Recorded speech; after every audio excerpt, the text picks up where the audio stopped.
Fala, meu amigo e minha amiga, continuando as gravações, a gente está aqui nessa bateria, a gente está falando um pouquinho de organização, a gente vai continuar trocar ideia sobre responsabilização civil do Estado, sobre vários temas importantes aqui do direito administrativo, sobre atos também, abuso de poder, são temas naturalmente essenciais para você conseguir captar esse conteúdo. Vamos à tela, olha só a questão do ano de 2021 do Corém. Pessoa jurídica de direito público, criada por lei e integrante da administração pública indireta,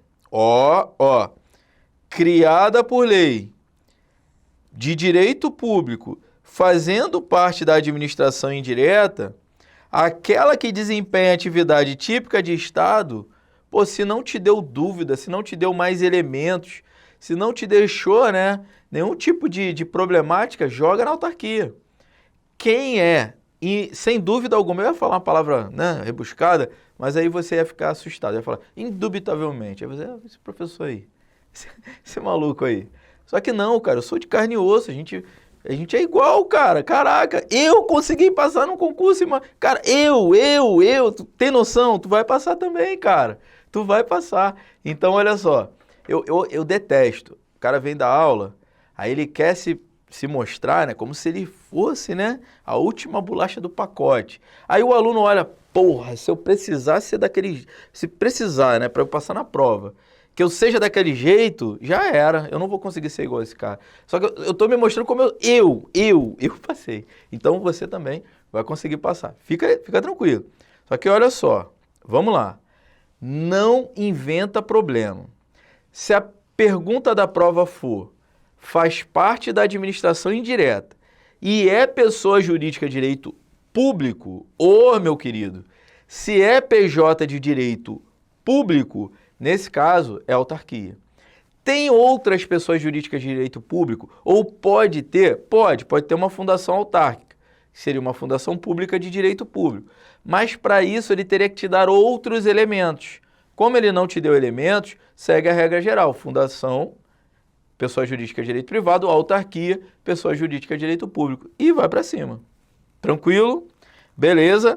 Gabarito, letra B. Tranquilão?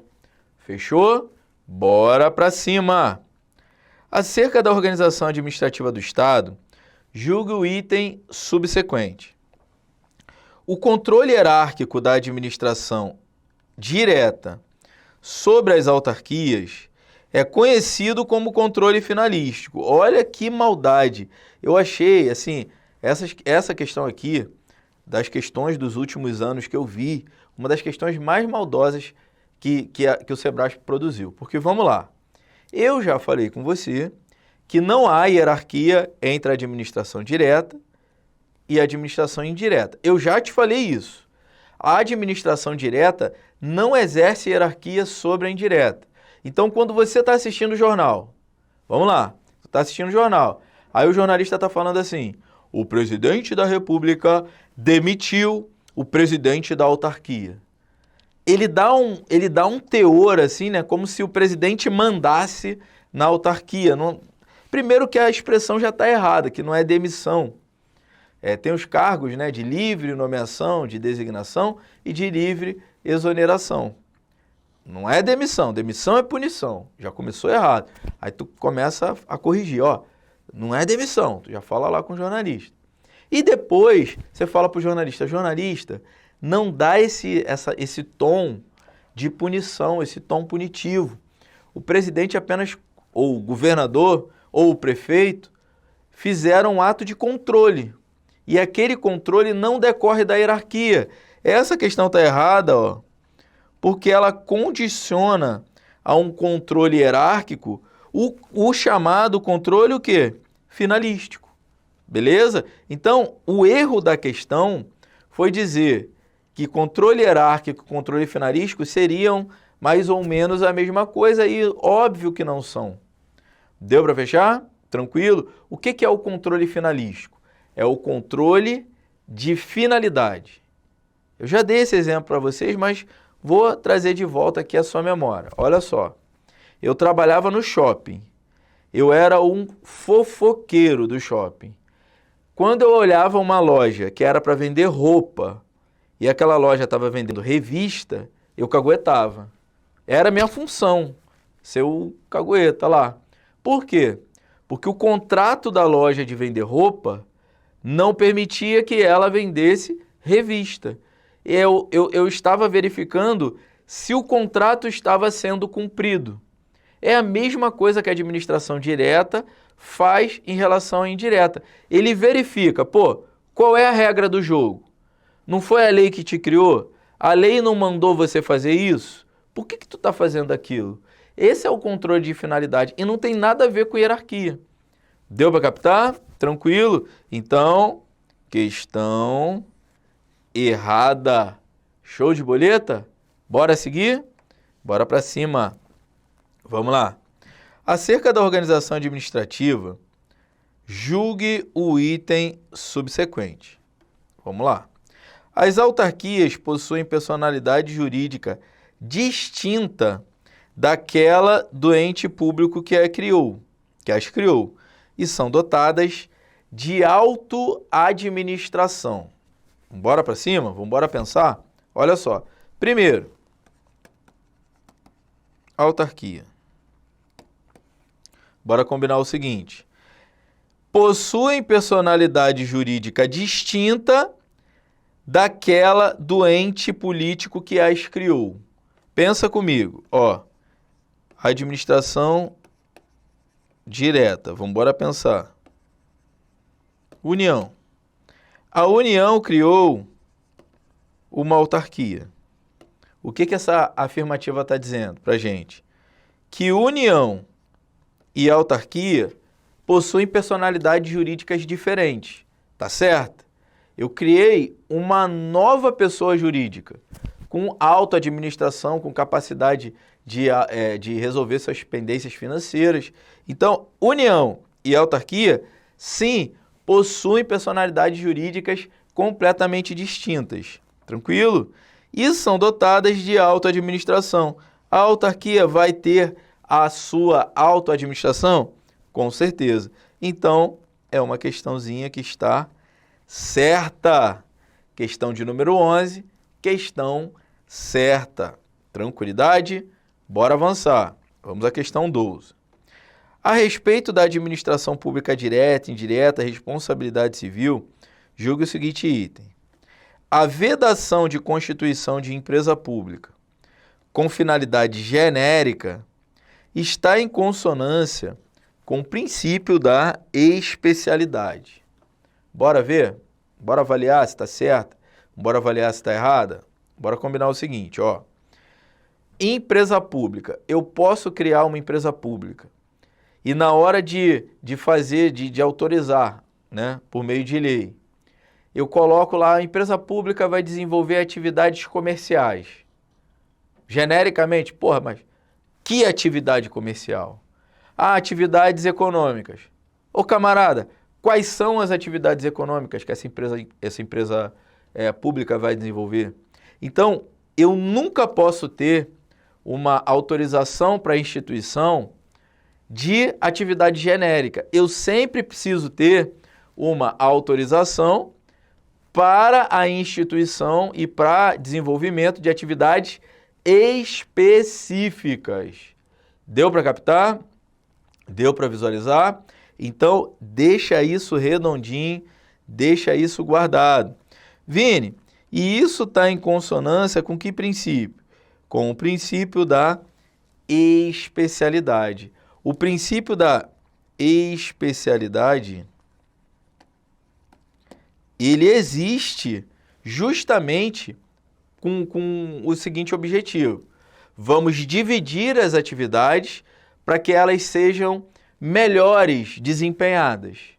É o que acontece na tua empresa. Não tem um setor de vendas, não tem um setor de pessoal. Divide para especializar.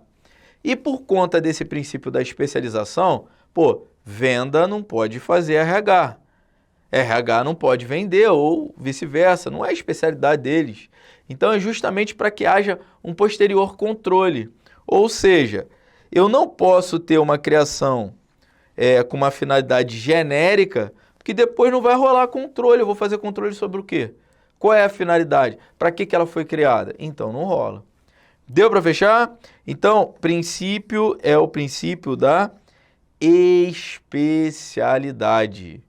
Tranquilo? Beleza? Essa questãozinha, ela está... Volta, cabeção. Essa questãozinha, questão de número 12, ela está certa. Tranquilo? Fechou? Prova para PC Alagoas, prova para agente de polícia. A prova não foi anulada por conta dessa questão, pelo amor de Deus. Teve denúncia lá de vazamento de gabarito. Essa questão, inclusive, é muito bacana, por isso que eu acabei trazendo para a gente. Vamos lá. A responsabilização civil do Estado pressupõe conjunta e necessariamente as implicações penais e administrativas decorrentes do dano. Olha só, o que acontece? Primeiramente, vamos dividir as coisas, vamos fatiar. Fatiou, passou, como diria o Capitão Nascimento. O que acontece? Eu tenho, na administração pública, a possibilidade de ter uma responsabilização administrativa. Eu tenho a possibilidade de ter uma responsabilização penal. Eu tenho a possibilidade de ter uma responsabilização civil, administrativa, penal e civil. Tem como, Vini? Tem. Existe a possibilidade de responsabilizar o agente administrativamente, penalmente e civilmente. E são instâncias, são esferas completamente o quê? Distintas e independentes. Eu posso ser absolvido na esfera civil e tomar uma punição na esfera administrativa, e uma condenação, uma punição, em regra, não reflete na outra esfera. Deu para entender? Então, tudo isso que eu estou falando tem a ver com a resolução dessa questão. Eu não condiciono a responsabilização administrativa do agente público a uma consequente responsabilização na esfera penal. Ou eu não aguardo a responsabilização na esfera penal para punir na esfera administrativa. Deu para visualizar? Tem exceção, Vini? Tem exceção. A gente vai estudar isso quando a gente trocar ideia em relação ao estatuto. Tem exceção, mas a exceção ela é pequenininha, ela é ínfima. Ela é ela é praticamente irrisória. Vamos lá. Quando você é absolvido na esfera penal, beleza? Tu foi absolvido no processo penal. Negativa de autoria ou inexistência do fato, houve uma ação penal e lá na ação penal descobriu-se que o fato não existiu. Ou ficou claramente comprovado que você não foi o autor. Negativa de autoria ou inexistência do fato, aí, meu querido, minha querida, nesses casos, a gente consegue tranquilamente eximir a responsabilidade administrativa do agente público. Aí a esfera penal vai gerar reflexo na esfera administrativa, mas isso é exceção. Qual é a regra? É que a responsabilização administrativa, a responsabilização civil, elas não dependam ou demandem, né, ou se relacionem com a responsabilização de outras instâncias, de outras esferas. Deu para captar? Com isso, Vini, vamos voltar. Feita essa afirmação, vamos voltar a resolver a questão. A responsabilização civil do Estado pressupõe conjunta e necessariamente implicação penal? Não. Óbvio que não. Captou? Tranquilidade. Questão de número 13, gabarito errada. Questão errada. Bora para cima. Vamos à questão de número 14. Vamos lá. Acerca do controle na administração pública, julgue o item subsequente. Sendo o controle externo aquele realizado por órgão que não pertence à estrutura do poder no qual o controle é realizado, é correto afirmar que o Ministério Público é um importante ator de controle externo da administração pública. Ó, vamos lá. Primeiro, o controle. Vamos falar sobre controle. Ele pode ser interno, ele pode ser externo. Pensou em controle interno, pensou em autotutela. Fechou? Pensou em controle externo, tu pensa no controle que está sendo exercido por uma outra pessoa jurídica. Eu tenho a pessoa jurídica A, que está sendo controlada pela pessoa jurídica B. Simples assim. Fechou? Então, quando a gente começa a discutir controle, controle interno é aquele exercido pela administração em relação aos seus próprios atos. Controle externo é quando eu tenho uma outra pessoa jurídica atuando ali necessariamente no controle. Fechou? Beleza? Então vamos lá. É correto afirmar que o MP é um importante ator de controle externo? É. Fechou? O MP ele vai atuar como fiscal da lei. O MP ele é um dos possíveis, das possíveis figuras que podem propor a ação de improbidade administrativa, captou? Que podem requisitar informações para a administração na sua função de controlador externo. Deu para fechar? Então a questão de número 14, ela te enrolou para te falar algo bem óbvio. Controle externo é exercido por uma outra pessoa jurídica e o MP é um grande ator nessa atuação de controle externo. Simples assim. Beleza? Tranquilidade. A gente estava na questão 14, show de bola. Vamos à questão de número 15. Deixa o Vini tomar uma aguinha para a gente avançar. Vamos lá. Questão da Cefaz. O silêncio administrativo... Porra, Vini, você tá de sacanagem. Que silêncio administrativo é esse?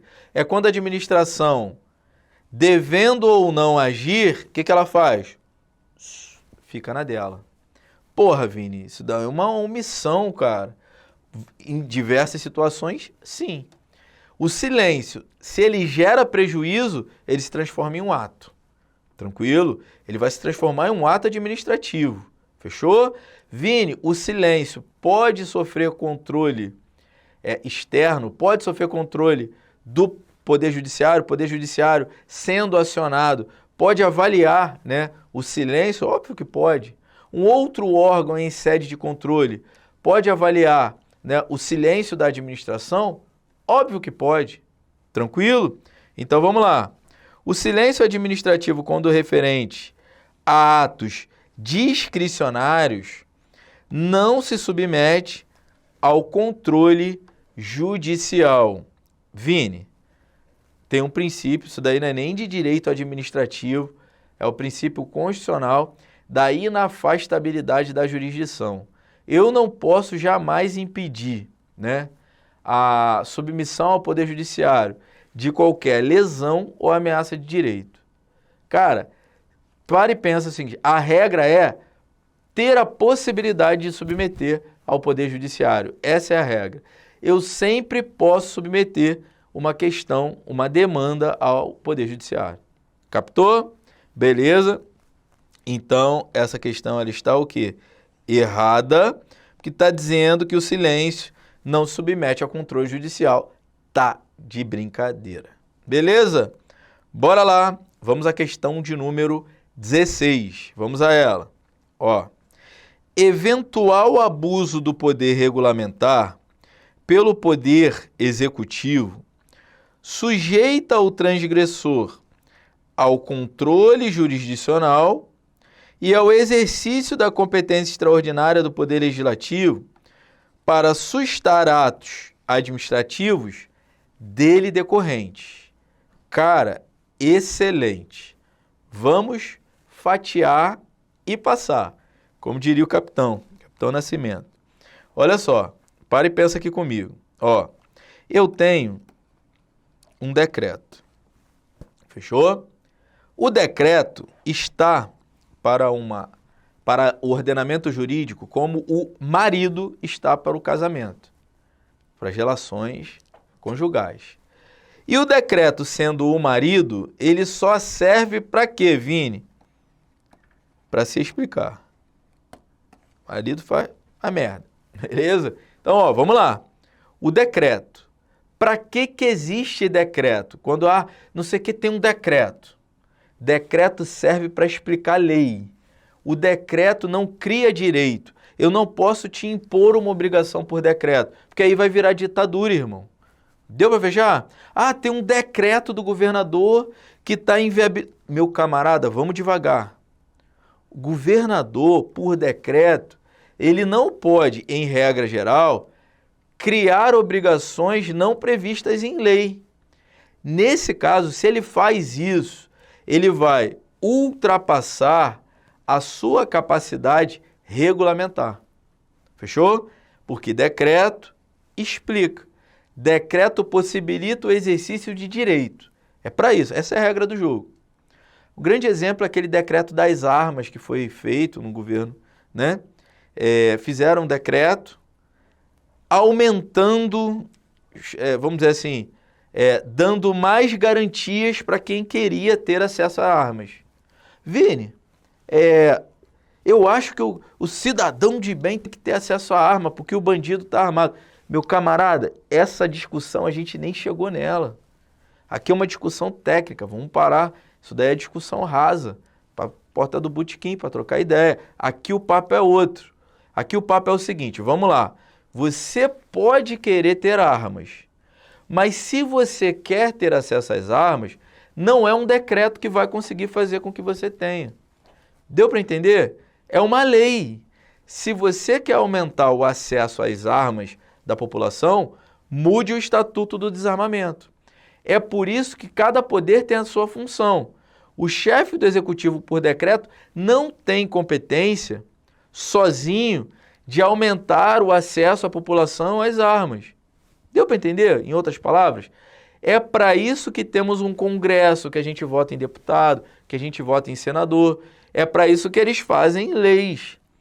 E é por isso que a gente não vive numa ditadura, isso é um governo, né, republicano. Ou seja, o decreto explica, mas é a lei quem diz qual é o direito que eu tenho, ou qual é a obrigação que eu tenho, ou qual é o direito que eu não tenho.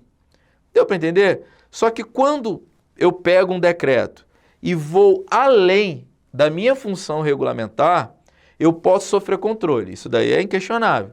Eu sofro controle de quem, Vini? Sofre controle do judiciário, controle de ilegalidade. O judiciário vai lá e anula o teu ato, e anula o teu decreto, e anula o artigo do decreto que não está de acordo com a lei. Pode fazer? Pode. Ou o Poder Legislativo, ele pode sustar os atos, né, que extrapolaram, não é, os atos decorrentes, né, daquele algo a mais daquele poder regulamentar. Fechou? Esse é o nome correto. Sustar atos deles decorrentes. A função do legislativo não é fazer um controle necessariamente de mérito, de legalidade. É sustar os atos que extrapolaram, né, obviamente, um ato que vai ser um ato ilegal, que extrapolaram aquela função regulamentar. Beleza? Então, essa questão está certinha, questão de número 16, porque sofre controle jurisdicional e sofre controle do legislativo, no caso do legislativo, para sustar os atos dele decorrentes. Beleza? Vamos a mais uma questãozinha aqui, Vini Boy. Bora lá. Determinado agente de Polícia Federal revelou um segredo sobre uma operação policial que seria realizada para deter uma quadrilha de traficantes. Ó, animal, né? Ele havia se apropriado desse segredo em razão do seu cargo, tendo a operação fracassado. A administração da polícia recebeu uma denúncia e abriu um PAD, um processo administrativo contra o servidor. Considerando essa situação hipotética, a abertura do PAD em questão é considerada controle externo e posterior. Vamos lá.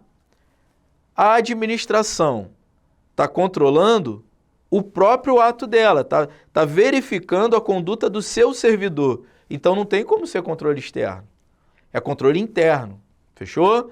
Vini, quanto ao momento, né? Quanto ao âmbito a gente já definiu, é controle interno. Perfeito? Seria externo se não fosse a administração, se fosse um outro órgão, efetivando aquele controle. Agora, quanto ao momento, esse controle foi feito antes? Não. Foi feito durante? Não. Foi feito sim a posteriori. É um controle posterior. O erro da questão é chamar controle o que, Vini? Externo. Seria o caso de controle interno a posteriori, controle posterior. Então, nesse caso, esta questão ela está errada. Tranquilidade? Beleza. Vou ali, já volto, tu não me abandona. Um beijo, tamo junto. Valeu!